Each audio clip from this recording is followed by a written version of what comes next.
Colby, what's up? Hey, what's up, Will? How you doing? I'm good, man. I'm just sitting here. I'm sorry.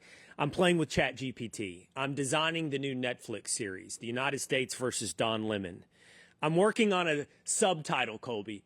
It's currently Every Trial Needs a Star. In America, relevance is the ultimate verdict. Justice fades. Attention doesn't. You know this is being drafted in the head of Don Lemon. Man, that's hilarious. That guy needs to go to jail. That may be, but I can promise you right now, somewhere out there, his agent and he are basking in the sunlight. He's finally everything he wanted to be, the center of attention, a martyr. Sad times. How are you, man? I'm doing Real great. American Freestyle. Tell me about it. Biggest takedowns. Yeah, Real American Freestyle is the new hottest thing in town. You know, we got a great platform going at Real American Freestyle. It's the sport for, everyday Americans, for the blue collar American, for the person that wants to see some nonstop action, some high flying throws, and they want to see men compete against men. They don't want to see men compete against women. So, men compete against men, women compete against women, and that's what Real American Freestyle is all about. Would you distinguish this? And you and I have talked about this in the past. I've talked about it with a few other guys, but I don't expect everybody to understand the difference between freestyle, MMA, standard wrestling. What is freestyle? How does it set apart with Real American Freestyle? So freestyle wrestling is, one of the oldest sports alive. The gladiators were doing it, the Romans were doing it, and it's the Olympic style of wrestling where you're trying to go for these high flying takedowns to be user friendly for the crowd. So, that's why Real American Freestyle came up with this great documentary, The Greatest Takedowns from Real American Freestyle, and it's only on Fox Nation. Did you start, Colby? Was your history? Forgive me for not knowing. You were a wrestler. Is that what brought you into ultimately mixed martial arts? But you started as a wrestler. Yeah, I started as a wrestler as a young kid. I followed in my father's footsteps. He was a Alaskan state champ wrestler, and all he wanted from his son is to be, an American wrestler and try and get a college degree. Because I grew up in a very blue collar family, and we weren't going to be able to afford to go to college unless I got a wrestling scholarship. So, wrestling afforded me the opportunity I have today to live the American dream. And at the time when I was a kid, there wasn't this league where you could supplement your income and be able to go on this world stage for Real American Freestyle and make a good paycheck while, entertaining the crowd. So, I'm so thankful that Real American Right. Freestyle is here today, because without it, I don't know where I'd be, and if there was Real American Freestyle back when I was in high school and college, I would have never went to the UFC. Well, real quick, staying on UFC for one moment, I'm just kind of curious on the history of this. I remember when it first came around. I guess you could have divided the league sort of, and I was only a casual fan, Colby, so I'm not trying to speak as an expert, but you could have divided it into strikers versus grapplers. And then over time, it felt like it evolved into the base of what became MMA was sort of jiu-jitsu, and everybody wanted to do jiu-jitsu, and it's still very popular to do Brazilian jiu-jitsu. But then I feel like more recently, wrestling became the base of a lot of big time champions. And I'm curious, like, where we sit today. I know that MMA itself has become its own discipline in a way. But when you look at it today, is my diagnosis correct? Are we now to a stage where most guys are resting on a base instead of jiu-jitsu of wrestling? And by the way, is that a big divide, like within the world of MMA? Are there the wrestlers, the jiu-jitsus, the strikers, all debating exactly what I'm asking you right now? Yeah, you're absolutely right. That's always been the biggest question, is which is the best martial arts that's going to determine who's the best fighter on planet Earth. So I think as we stand today, every MMA and UFC fighter understands that the best base to have in MMA is wrestling, because you control the fight where it goes. If you want to take them to the ground and punch them, you can do that. If you want to put the fear in their eyes, like, you might take them down and use your takedowns to set up strikes, you might be able to do that. So I think everybody as a whole these days understands wrestling's the best space to have. And, so that's why I'm so thankful to be, honing my skills at Real American Freestyle Wrestling. Yeah, and like you said, it's at Fox Nation, and so I mean, it is the base, and as you point out, it's also been an Olympic sport for a long time, a collegiate sport, and now is there an audience ready to see this take place? And I think the bet by you and the bet by Fox Nation is yes, this is incredibly entertaining to an audience. Yeah, it's incredibly entertaining. You see real gladiators going out there putting on a show.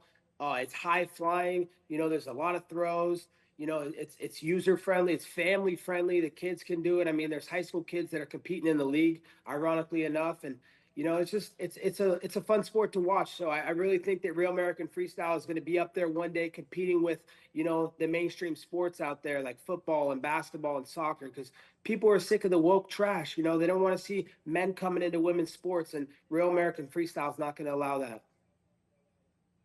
All right, real quick, let's talk about politics for just a moment, if you don't mind. Okay, this has been on my radar this week with all the ICE stuff and so forth. It's like this week, all the celebrities decided to re-engage with politics. I think, 15 years ago, if Molly Ringwald said something, everybody's like, oh my God, Molly Ringwald hates the president of the United States, that matters. And then that went away, and nobody gave a shit. Nobody cared what a Hollywood celebrity had to say. And then they kind of got quiet on it, except for the few radical ones that were always out there. But this week, it's kind of back. I don't know. Ethan Hawke, Eva Longoria, Molly Ringwald, Victor Wembanyama over in sports, various sports stars in various leagues all speaking out against President Trump, against ICE. And I think the real question is, does any of it matter anymore? Does it have any relevance whatsoever to what people think? I don't know, and I'm sitting here trying to figure out what do people think about what's happening, for example, in Minnesota. But I don't think anybody's waiting to hear from Hollywood. Yeah, I don't think so. I think that's why, everybody left Hollywood, because they're sick of those policies. They're sick of living in fear of not knowing, if they're going to come home and their home's going to be terrorized and rioted and looted. So, I don't think anybody cares anymore. They want to see justice. They want to see, law enforcement officers going and doing their jobs, keeping us free, keeping us safe. How hard is it to abide by the law? There's laws in this country for a reason. So, I think people are using this to distract from what's really going on in Minnesota. What's really going on in Minnesota is all that fraud that's going on. So I think these guys are trying to really distract from what's really going on. Would you say, I've been to several UFC fights, and I've seen the kind of reception from President Trump. I've also seen the star power. I've seen guys like John Jones, celebrating President Trump from the ring. Of course, yourself and many others. What would you guess, like just in the fighting world, Colby, what would you think President Trump's approval rating is? Like, do you think 80% of fighters actually, is that high, actually like President Trump? No, that's not high at all. I think, 80, 85, 90%. I think, every fighter can identify with Trump. The guy's one of the strongest alphas you've ever seen. All fighters are defined by their work ethic and how hard they work. You see a guy like President Trump, he's out there, he's flying, to country to keep world peace. He's, back in D.C., back at home, being a good grandfather, a good father, a good husband. So the guy's the biggest fighter we've ever seen in America. His work ethic is absolutely contagious to see. And, we see a guy out there that is a fearless leader and a strong leader, and that's what we need to keep world peace. What is different about the fighting world? Did you see these studies that came out? It's like a week or two ago, Colby, of like the different sports leagues and the way they vote, Republican or Democrat. Obviously, the WNBA was the most left. Then the NBA. Then the NFL was sort of a middle ground, maybe closer to a even split. Then Major League Baseball, and then hockey. And it's easy to say, well, that's racial. I mean, hockey's the whitest and then on down. But it's not that easy, actually. I mean, that definitely is an element. But like we just pointed out, like John Jones celebrating President Trump. So there's something beyond race here. And I'm wondering what the culture is. I don't know that you can speak to these other leagues, but you can speak to the fighting world. Like, you may have just described it. It's just the the fighter mentality. But you would think some of that would bleed over more into, say, the NFL.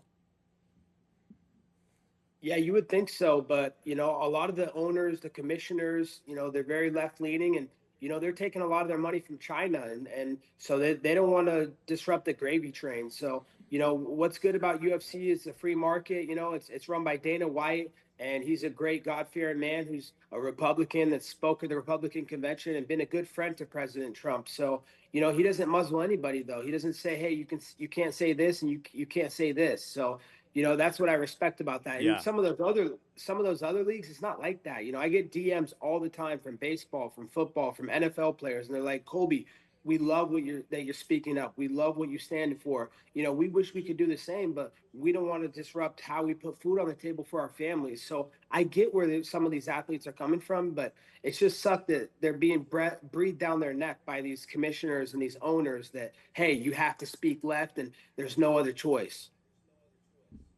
That actually, I think, I'm sure there's a cultural effect inside the kind of guys that choose to fight versus the kind of guys that choose to play basketball. But I think you put your finger on the difference, and Dana does embody this very well. There's a fearlessness. It's not so much. I'm sure there are more people. How about this, Colby? I know, for example, when I was at ESPN, I would get DMs from people in media and athletes who would say, hey, I agree with what you're saying.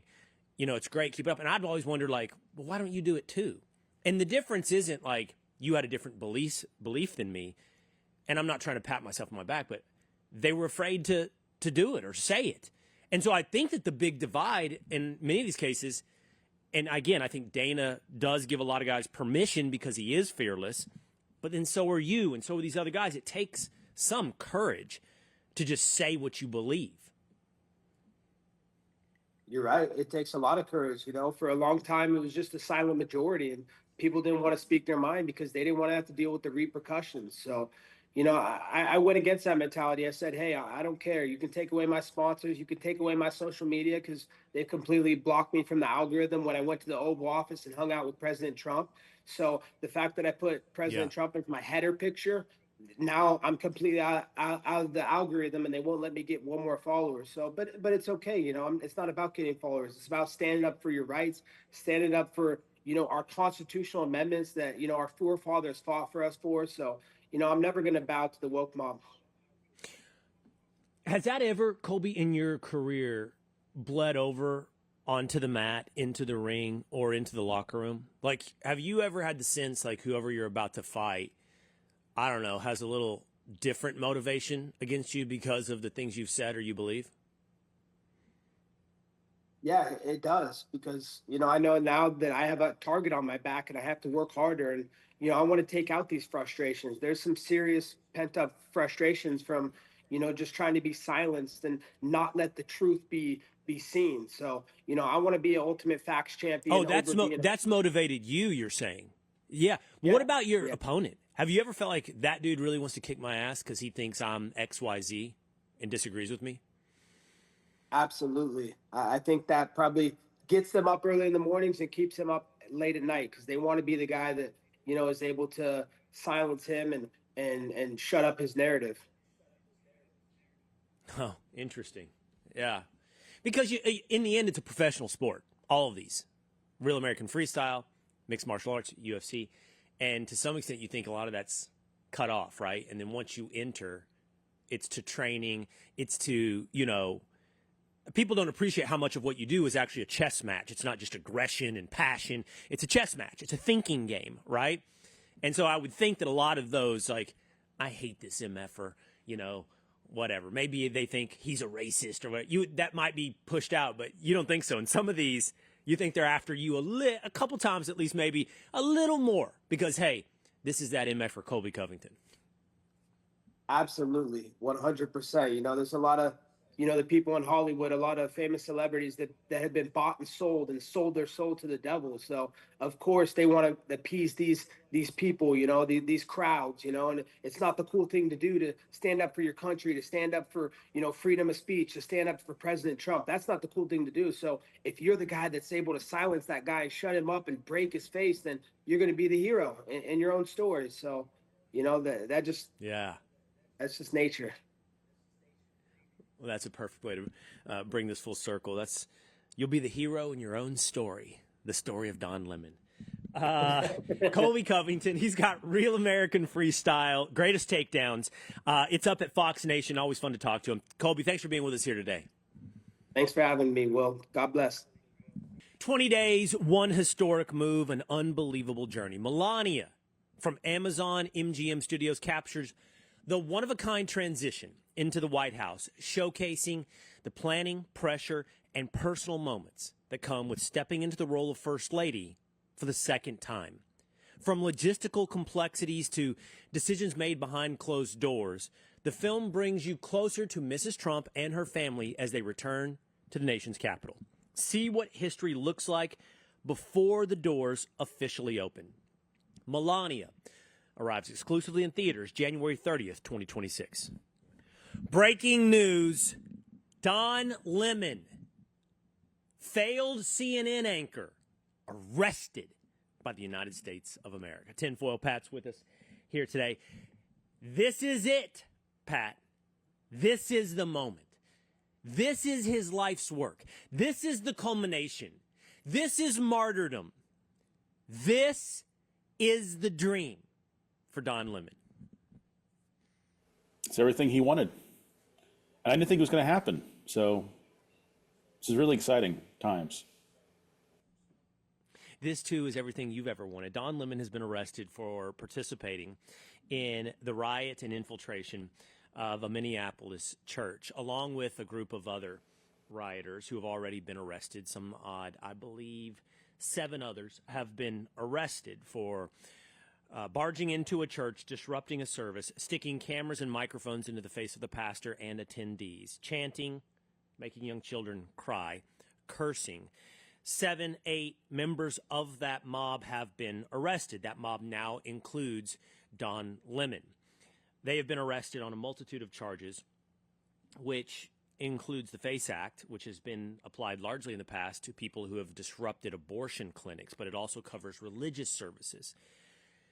And much of the commentariat today is suggesting this is a huge violation of the First Amendment. We have reached the stage of authoritarianism where they're finally going after journalists. Do you or do you not believe in the First Amendment? The fascinating thing is whether or not it comes to Alex Preddy or Don Lemon, there's this belief that as long as you hold your cell phone up and hit video, that you're protected from your actions, that you're no longer, you've got the Monopoly get out of jail free card. You're no longer subject to the law, Pat.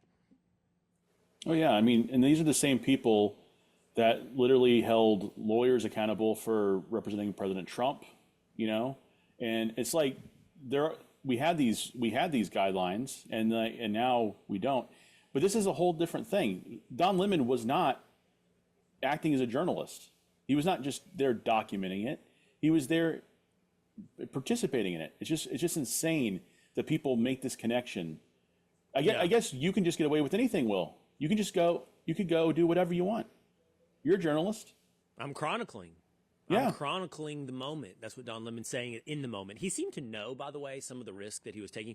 I don't know if he knew. He's a boob. He's dumb. I don't think he knew that religious services had a whole nother level of protection by the law. But he did seem to know that he was walking on some level of thin ice by saying, I'm just chronicling it. I'm just a journalist at the time. Which, by the way, Don Lemon has never in his life been accused of being a journalist. This would be the first time that he would be accused of being a journalist. In fact, I think that should be part of the prosecution. Please prove that you are a journalist, which I know is not the legal standard. I pointed out this morning on X, Pat, that I'm almost happy for him. Somewhere out there right now, Don Lemon is beaming. I do, and you are one. I said this is your moment as well, Pat, because you have said this thing to me, like, is there ever any accountability? Will they arrest Don Lemon? And you want this, and a lot of people want this. And look, I'm torn on it to some degree, not out of any defense of Don Lemon, but because I don't think people fully appreciate. And when I see the responses to my post this morning, which I did say, I'm almost happy for Don. Martyrdom, attention, this is the culmination of his life's work. They seem to think that I'm saying that the Trump administration is playing into his hands. I'm not. And I'm not even passing judgment on the application of the law. All I'm saying is, I know this man. I've been around this man. I know the psychology. And if you're not willing to take a look at what reality might be, you're just not interested. And I think, Pat, I just started this new show. Ellie had mentioned it to me. And I'm a sucker every once in a while for reality shows. Okay, so last night I started it. And I burned through 2 episodes. It's called Traitors. It's on Peacock. And little did I know, it's in season 4, right? Well, I don't know if you're familiar with Traitors. Are you familiar? Have you heard of this show on Peacock? I think Dan mentioned it once, right? Well, I wish Two Days was here right now. Okay, so Traitors, they take a bunch of people who are D-list celebrity types, Real Housewives, veterans of Survivor, and so forth, and they put them in a castle in Scotland, and they play this game. But what's interesting is the game is Mafia. I've told you about the game that my family plays every Thanksgiving. It's Mafia, right? And we love it. And, we've got a big family. We all play this game. It's a parlor game, Mafia, where you deal out cards. And, 3/4 of the people in the pool are villagers. And, 1/4 of the people, based upon the card they get, are Mafia. And the Mafia try to kill the villagers before the villagers can out the Mafia. And it's a game of lying and persuasion.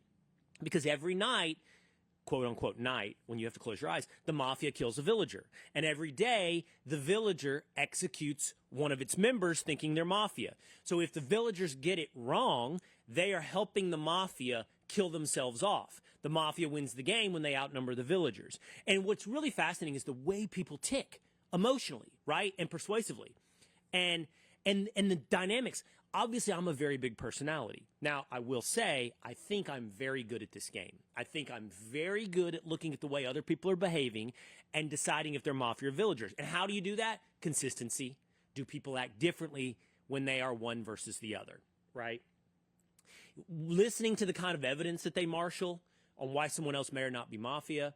When you yourself are Mafia, figuring out how you get you fly under the radar, and it's different at different times. Sometimes you stay silent, but if you're silent and you haven't been silent in the past, then they're going to know you're acting different. And I'm going to tell you one thing, Pat, that I've noticed. The power of deflection. Like, if somebody accuses you of being Mafia, I don't think it's good. Like, rhetorically and logically, it doesn't make sense to just throw the blame right back at them, but it affects people. It does. Like, if you call me Mafia and I go, I think you're Mafia. Now everybody's like, oh, God, I don't know which one's Mafia. It doesn't matter how much evidence you're marshaling against me. If I throw that right back at you, now a lot of people are like, oh, maybe it's Pat, actually. Anyway, the point is they turned this into a reality game. It's called Traitors. And I'm into it, obviously. It's interesting. There's somewhere I'm going with this. And you can see the people who actually know how to calculate things and know what to look for. And the funny thing is, those people are killed really quickly if the Mafia can suss them out. So if you're good at it, you kind of need to hold that back a little bit. And then there's the people who are bad at it, okay? And there's one in this season, and his name is Michael Rappaport. Everybody kind of in the politics world knows who Michael Rappaport is, right? He was the actor. He was very political, a far lefty. He cusses all the time. He hates Donald Trump. However, Rappaport is Jewish. And so with the world shifting in the past 12 months, I don't know what side Michael Rappaport is on anymore, right? He now hates the progressive left because of how anti-Semitic and anti-Jewish they've become, right? But let me just tell you something. Like, Rappaport is really good at demanding attention, like in our world that we live in. Do you know what I'm saying? Like, he's just social media. He is good at saying things, outlandish, getting attention. He survives well in the attention economy. But this game is not about attention. This game is about, persuasion and things like that. He's awful, Patrick. He's awful, and everybody hates him. And it's not just, and it's in part because there's this like really funny moment where everybody's trying to figure out who is the traitor.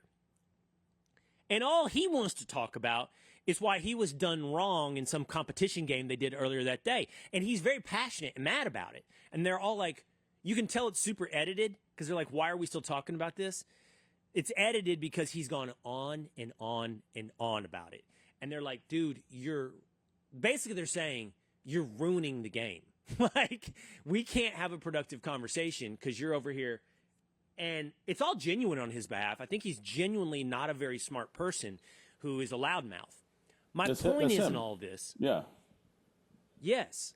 Yeah. So my point in all this is you take a genuinely not very smart person who is a loudmouth, and they kind of thrive in the modern day attention economy. But you put them into any real world situations and you're kind of like, oh my God, all of a sudden it's blatantly obvious that this person is a boob. You see what I'm saying? And all I'm doing in pointing out the Don Lemon thing is, guys, I'm not talking about whether or not he's guilty or he's innocent. And I think your emotions, not Don's, yours about how you feel about him are irrelevant. All I'm telling you is, in this game, Don is really happy today. I'm not telling you he should or shouldn't be. I'm not telling you she should or shouldn't be, prosecuted. All I'm telling you is, if you care about kind of understanding the world, somewhere out there, probably in Hollywood, because reports are that he was arrested off of coverage of the Grammys, Don is basking in the sunlight. He might be aroused. He is, right now, his head is going, Grammys? Timothy Chalamet? I am the red carpet.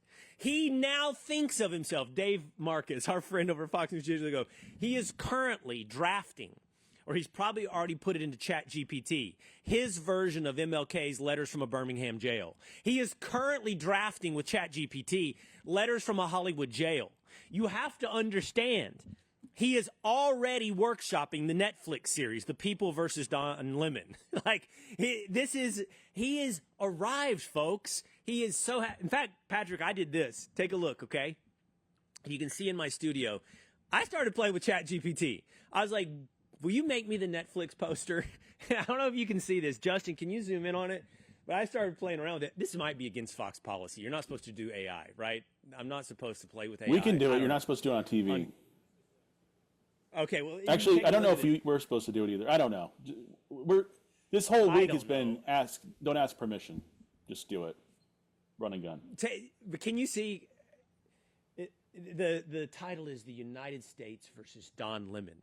The subhead: Every trial needs a star. In America, relevance is the ultimate verdict. Justice fades, attention doesn't. And you got Don. You've got the ghosts of MLK and Nelson Mandela fading in the background as Don looks up into the sunlight, and the two officers are Cash Patel and Bam Bondi taking him in. Like, I'm just telling you, this is an incredible day for Don Lemon. That's pretty good. I can never get it to do something like that. AI never works like that for me. Really? No. Really? It'll always tell me, like, you don't own the rights to this, or it always, I don't know. It never works. I don't know the results of this, prosecution and trial. I don't have any idea how it will work, and everybody's mad at me because they're like, or a lot of people are like, I don't care how he feels is the law. Well, you seem to think there's this moment where Don's going to jail for 10 years. First of all, that's not happening. It's just not happening. I don't know. I'm not telling you shouldn't, why or not. Just be real. That's not happening. And the back end of this deal, like the end of this story, I think there's a lot of people that think it's Don in jail for some extended period of time. It's not. It's Don, the Netflix series. That's the end of this story. And you, Patrick, are somebody that wanted this. Do you not see that is the end of this as well? Like, that this is everything he ever wanted. He had a YouTube show with the emblem on his mic, DL. All right? Mm-hmm. Now, everybody's talking about Don Lemon. No, he's definitely pleading out. He's not. If he is in prison for over a year, I'll be surprised. I don't think he'll go to prison for 30 days. 3 dude. months. Yeah. Like, it's low. yeah. Well, just absolutely incredible story that has yet to be fictionalized, but soon will. I'm sure soon. Coming to theaters or streaming services near you. All right, let's do a quick version of Will Call before we go here today. I'm going to turn it over to the exciting, most electric man in broadcasting, Tinfoil Pat, with a few pieces of advice and questions for me. Yep. So once again, the Willitia has let me down, failed me. I have not gotten one email at willcainshow@fox.com from any of the Willitia. I'm putting you guys on blast, on notice. We might have to do something on social media and get non-Willitia members to do something. I don't know what we're going to have to do, but get it together, people. Anyway, so here I have a few other pieces of advice that I did find on the internet. And this one is my cousin just came out to me as an IRL, and I don't know what to do. So I don't know what this is, Will. I thought it was like I don't either. Came out Real life. as gay or something like that. I thought IRL means in real life. Yes. So this is going to get interesting. So I'm 17 and my little cousin is 14. He just texted me and said he wanted to tell me something but was scared to because he said I would call him a freak. To which I assured him that I wouldn't, and no matter what, he's my favorite cousin, and nothing will ever change that. So he proceeds to tell me that he identifies as an IRL, which he himself described as a delusion where you identify as a fictional character in every way, mentally, emotionally, and even physically. I have not responded yet because I genuinely don't know what to do here. I don't know much about what an IRL is, but I'm sure this cannot be healthy. What do I do? I don't want to potentially ruin the friendship I have with him over this, but I don't want to enable genuine delusions either. So we heard of furries. People get into kind of some weird stuff, not, but like this is, to someone, I guess people are trying, they think they're fictional characters. I don't get it at all. That's what. So like, I guess he IRL thinks he's means. Harry Potter or something like that. Like that kind of thing. I still That's don't what get an it. IRL is. It's like Two-A-Days it's isn't like here today. it's just Justin the is next filling level in of for gender Two-A-Days. delusion. Can you fact check that 2 days? Like what is? I mean, Justin, what does that mean? Just look that up for me. What does it mean to be an IRL? IRL means in real life. So you think you're not real? I don't even know what that means. Does that mean? Yeah, but what does that mean if somebody says, "I think I'm an IRL"? Yeah, I'm looking that up too. But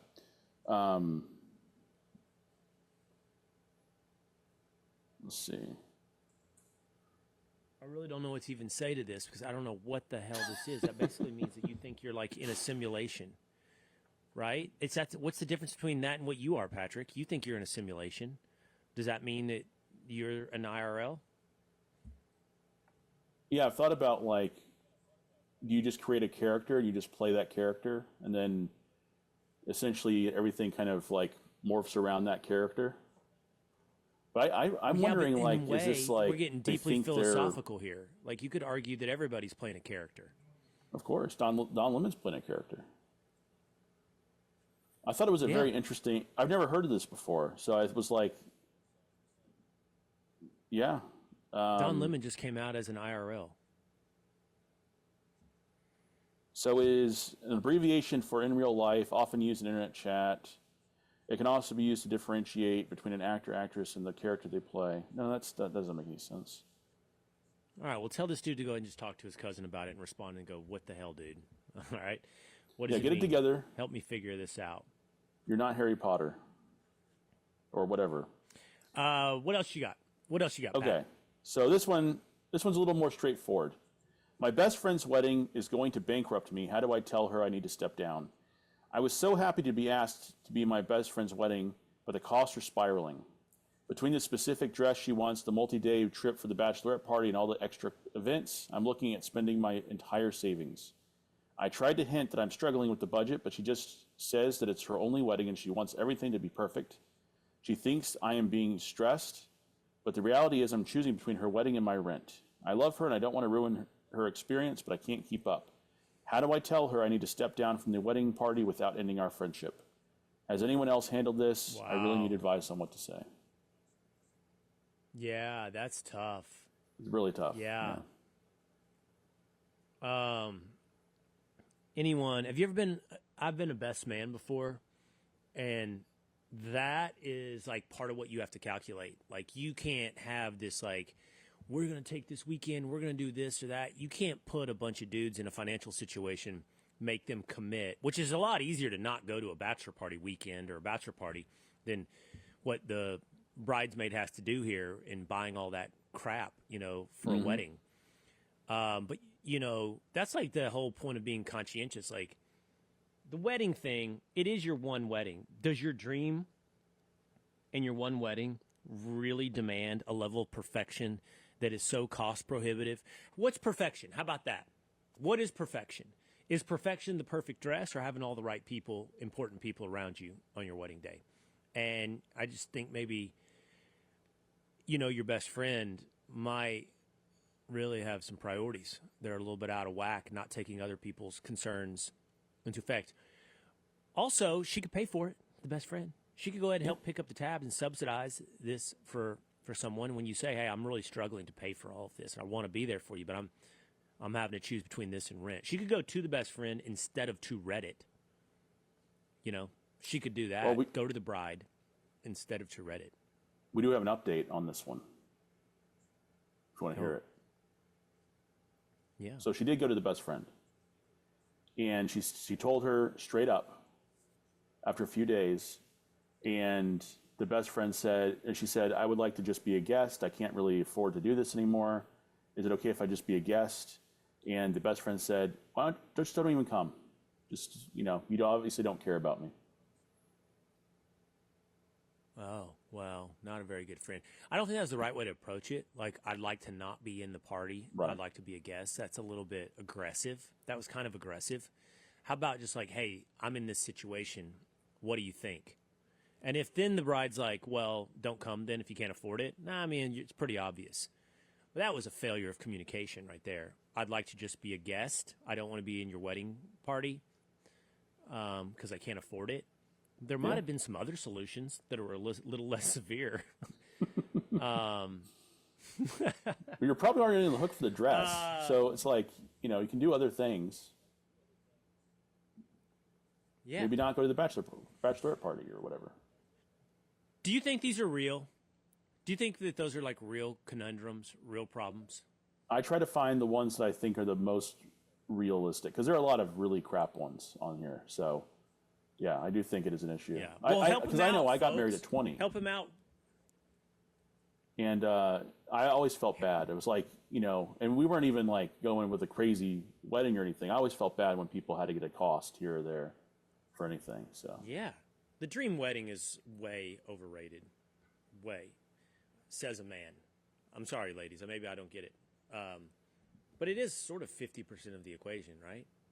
Are men 50% of the wedding equation, or are we 30? What are we? 25. If you think Less. about it, yeah, if you think about it, we even behave as though we're 25. It's not about us, it's about her. That's not the right way to think about a wedding, is it? Maybe 60-40 is the right way, you know? I don't know. There's a ratio where it's like you're not invested in it at all. Well, no, what dude is? Some dudes are. Some dudes are. I think that's more important. Honest, the marriage is the most important part. Yeah, I think a lot of times that gets conflated now. Exactly. And they're produced parties. Like, I know people that really do love weddings because they love all the stuff, the production, the cake, the food, the songs, the dances. I'm not. It's funny, you know, because I do this for a living, this word produced. And I love when things go to shit. That's the truth. Like the other day when President Trump said, let's stand right before the thing. Now I'm like, boom, yes, adrenaline. I'm firing. We're in the moment. Yes. When everything's produced, I don't like it as much because it's not as authentic and real. But it's the same way I feel about parties. Like, an overly produced party is never as good as a spontaneous party. Don't you agree? Like those parties that just kind of happen, and like let's say you had two buddies over, and you're like, let's just barbecue, watch football, and hang out. And then before you know it, maybe for whatever reason, there's 12 guys there. That's a really fun party, right? Instead of the like, here's the invitation, did you get the Evite? Rarely do the Evite parties live up to me, this is my mind, the spontaneous parties. Am I wrong? And that's the same thing I feel about TV. It's like when it's all going off the rails and conversation's not where you thought it would be, but everybody's there and boom, it's happening. It's way better in my mind than did the clip roll at exactly the right time? Are we on time? Did the guest say, all of that? That's never in my mind.